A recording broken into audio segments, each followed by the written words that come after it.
हमारे बीच में है आज हेमलता त्यागी जी हैं, तो मैं इनका स्वागत करना चाहूंगा।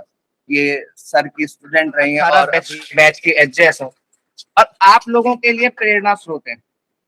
आप लोग इनसे प्रेरणा ले सकते हैं कि किस तरीके से मेहनत करके आगे बढ़ा जा सकता है, किस तरीके से एक पोजीशन को हासिल किया जा सकता है। ठीक है, बस इतना है कि आपको इनकी तरह सतत मेहनत, सतत लगन ये दिखाना होगा और आप भी इनकी तरह पहुंच सकते हैं। आप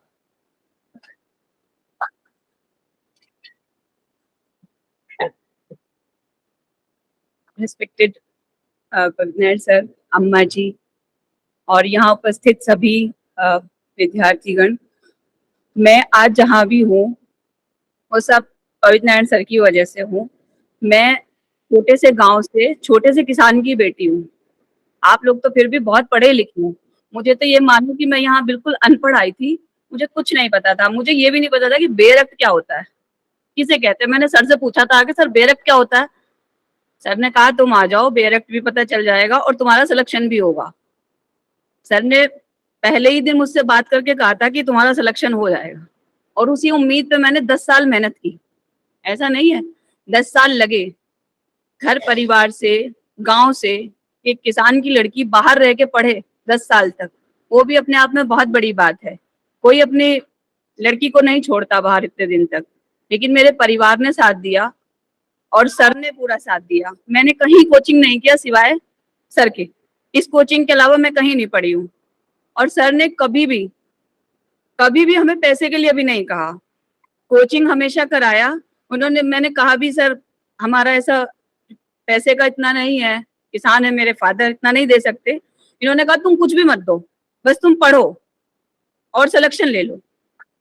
और वही हुआ सर की मेहनत से और हमारी से। मैं हमेशा ये मानती हूँ, लेकिन सर ने एक चीज मांगी थी बस, कि मेरी गुरु दक्षिणा ये होगी आप ईमानदारी से काम करेंगे।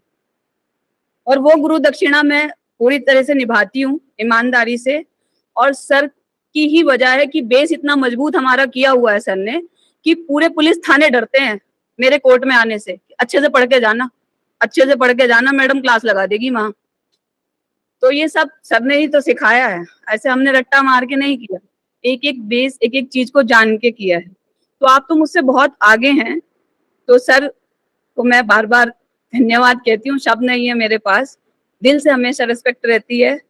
अम्मा जी मुझे घी दिया करती थी, नीचे यहाँ एक दीपक जलाया करते थे, मैं जलाती थी आके सुबह सुबह। यहाँ एक पूजा घर था, उसमें मैंने ही साफ सफाई की, फिर अम्मा जी ने घी दिया, मैं थी। तो बहुत सारे बच्चे यहाँ आते थे, उन्होंने मेरा नाम धूप बत्ती रख दिया था। बाद में मुझे पता चला वो मुझे धूप बत्ती कहने लगे थे, ये आगे यहाँ धूप बत्ती जलाती है। लेकिन ये मंदिर है, हमारी शिक्षा का मंदिर है। मेरे मन में ये भाव था कि मैं इस मंदिर में आती हूँ तो पहले पूजा करनी चाहिए हमें, कहीं भी जाके। अगर आपको जिंदगी में कामयाब होना है, अपने गुरुजनों का सम्मान, और जिस जगह आप बैठे हैं उसको मंदिर मान के और इनको भगवान मान के अगर आप अपनी मेहनत पूरी लगाएंगे तो कोई नहीं रोक सकता कि आप सक्सेस ना हो। मैं ऐसा उदाहरण हूं आप लोगों के सामने कि जिसे कोई नहीं कहता था। मेरे सिलेक्शन के बाद भी कहता उसका भी हो गया, वो तो पागल सी हुई फिर थी। बहुत सारे लोगों की ओपिनियन थी मेरे बारे में, क्योंकि मैं सिंपल ही रहती थी ऐसे ही, और यहीं इसी कॉलोनी में पीछे सेक्टर 2 में मैं रहती थी। तो मेरे सिलेक्शन के बाद बहुत सारे लोगों ने कहा अरे खाने पहनना तो उसको आता नहीं था, उसका भी सिलेक्शन हो गया, एचएस में हो गया। ऐसे रहो कि किसी को पता ना चले। और एक बात और कहना चाहूंगी कि लोग हमको पीछे खींचने वाले बहुत मिलते हैं, आगे बढ़ाने वाले बहुत कम मिलते हैं। ताने देना शुरू कर देते हैं। आपके सामने, मेरे सामने यहाँ बहुत सारे जूनियर्स पीसीएसजे में सेलेक्ट हो गए थे, तो कहीं से भाव ये भी आते थे कि भाई ये तो पढ़े हैं यहाँ कोचिंग में, इनका कुछ नहीं होना। छोटे छोटे बच्चे निकल जा रहे हैं, पीसीएसजे हो जा रहे हैं, ये पुराने चावल हैं, पढ़े हैं यहीं, लेकिन कुछ नहीं पता। आज वो सब मेरे छोटे बहन भाई हैं जो मेरे से पहले यहाँ से सेलेक्ट हुए हैं। सब मेरे छोटे बहन भाई हैं, सब मुझे दीदी कहते हैं और सबको मैं छोटा बहन भाई मानती हूँ। तो कभी भी डिमोरलाइज नहीं होना है कि हमारा इसमें नहीं हुआ, भगवान ने शायद आपके लिए कुछ और बड़ा सोचा होगा। ये भी बात सर ने ही मुझे बताई थी। सर ने कहा था कि तुम 2 कमरों का मकान बनाओगे तो कम समय लगेगा ना, और महल बनाने में ज्यादा समय लगेगा। तो हो सकता है भगवान आपके लिए महल बना रहे हो। और वही हुआ। 2003 का बैच मेरे साथ प्रमोट हुआ है एचजेएस में, और मैं 2008 की एलएलबी हूँ। तो आज मैं 2003 बैच के साथ खड़ी हूँ जो मुझसे 5 साल पहले एलएलबी कर चुके हैं। तो कभी डिमोरलाइज नहीं होना है कि हमारा यहाँ नहीं होता। क्या पता आपके लिए कुछ और अच्छा सोचा हो। जिनका पीसीएसजे नहीं होता उन्हीं का एचजेएस होता है। पहले लाल बत्ती और नीली बत्ती भी गाड़ी पे हुआ करती थी। तो यहाँ एक बार सर ने छोटी छोटी डायरी बांटी थी, वो डायरी आज भी मेरे पास है, ब्लू कलर की, एक ब्लू कलर की, एक रेड कलर की। तो मेरे पे रेड कलर की आई। सबने कहा मेरे को नीली मिली है, नीली बत्ती मिलेगी। मैंने कहा सर हमें तो लाल मिली है। सर ने कहा लाल बत्ती तो और बढ़िया एचजेएस को मिलती है। अभी हमने कोचिंग शुरू किया था, मैंने कहा तो बहुत लंबा इंतजार करना पड़ेगा। और सर की वो बात भी पूरी हुई। एचजेएस की वो बात अलग है कि लाल बत्ती बंद कर दी, लेकिन हुआ एचजेएस में ही। तो मैं सर को बार बार थैंक यू कहूंगी। और यहाँ कोचिंग जो है वो बेस मजबूत किया जाता है। आप कहीं भी कोचिंग जाएंगे, अगर आप यहाँ के पढ़े हुए होंगे तो वहां पकड़ कर लेंगे। आप सीधे वहां जाएंगे तो आपको कुछ आधी बात पल्ले नहीं पड़ेगी, क्योंकि पहले हमें नर्सरी से पढ़ना जरूरी है। और सर का जो तरीका पढ़ाने का है वो बिल्कुल नर्सरी से है। आप 10 बार भी पूछोगे सर 10 बार ही बताएंगे। कहीं बड़े बड़े कोचिंग में चले जाइए, आपकी कोई नहीं सुनेगा, केवल आपकी पर्ची ले लेंगे वो, और बाद में सॉल्यूशन बताएंगे। सर उसी समय आपको सॉल्यूशन देंगे, उसी समय आपकी प्रॉब्लम भी सुनेंगे। जो भी आपके दिमाग में जिस समय जो चीज उठ रही है, अगर उसी समय शांत नहीं होती, बाद में उसको कोई महत्व नहीं रह जाता है कि बाद में आपको आंसर मिला उस बात। सर उसी समय आंसर देते हैं। तो बस मुझे देख के सीख जाओ। और एक चीज और ध्यान रखना कि कोई कुछ भी कहे, भगवान ने 2 कान इसीलिए दिए हैं, एक से सुनो दूसरे से निकाल दो।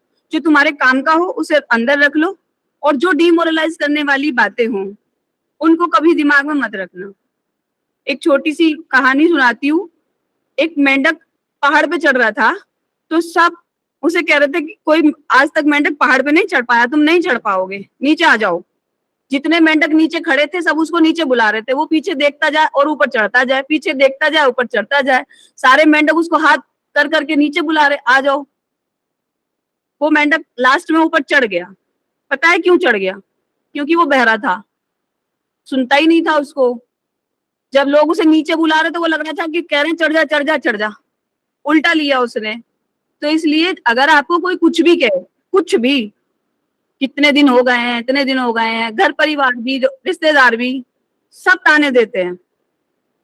इवन मेरी मामा ने भी कहा जब तेरे से कुछ नहीं हो रहा अपना सामान उठा घर जा, यहाँ क्या कर रही इतने दिन से, इतना टाइम थोड़ा ही लगता है। तो किसी की नहीं सुननी है आपको, सिर्फ अपनी मेहनत और सर की मेहनत को ध्यान रखना है। Thank you.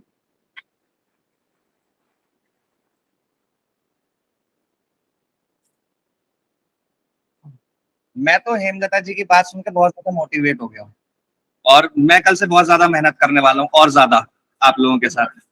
नहीं, मैं अपने उसमें मेहनत करूंगा पढ़ाने में। मैं और बेहतर आप लोगों के लिए जीएस और करंट अफेयर्स निकालने की कोशिश करूंगा, क्योंकि जिस जिस बैकग्राउंड से, जिस परिवेश से मैम निकल के आई हैं, और जैसा इन्होंने बताया, मेरे सही में रोंगटे खड़े हो गए। क्योंकि गांव से निकल के, और स्पेशली एक महिला के लिए बहुत मुश्किल है कि वो एचजेएस तक की तैयारी भी कर पाए। मैं आपको सही बता रहा हूँ। आप लोग पीसीएसजे की तैयारी कर रहे हैं, और कुछ लोगों को साल हो भी गए होंगे, और ताने मिलने भी शुरू हो गए होंगे सबको, बहुत सारे लोगों को। क्योंकि पीसीएसजे अपने आप में एक लंबा प्रोसीजर है। पहले आप एलएलबी करते हैं, 3 साल का इंतजार करते हैं, फिर उसके बाद पेपर देना शुरू करते हैं, वैकेंसी आती है, कभी नहीं भी आती है। तो ये सारी समस्याएं हैं, लेकिन मैम को देख के पता चलता है कि अगर हम सतत लगे रहें तो परिणाम जरूर मिलता है, और अच्छा ही मिलता है। ठीक है, तो मैं चाहूंगा कि पवित्र नारायण सर आए और हेमलता मैम को एक एज गेस्ट स्पीकर यहाँ पर सम्मानित करें।